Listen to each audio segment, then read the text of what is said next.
Hello, in front of me I have Samsung Galaxy A56 5G, and in this video I'm going to show you how to restart this phone. Okay, we have two ways how we can restart our device. We can do it from the power menu, that's a simple reboot, and that's actually the recommended method.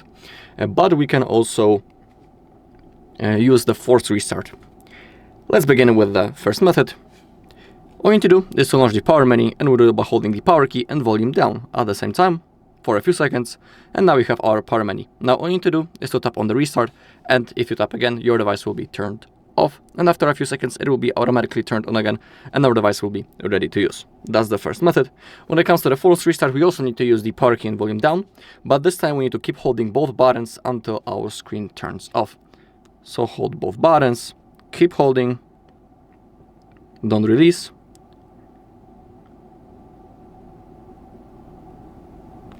And when the screen turns off and when you see the Samsung logo, you can release both buttons. Now we just need to simply wait until our phone turns on. Using the forced restart is recommended, for example, when our whole device is lagged, frozen, basically when it's unresponsive and we cannot do anything. Alright, and that's all in this video. Thank you for watching. If you found this video helpful, please leave a like, comment and subscribe.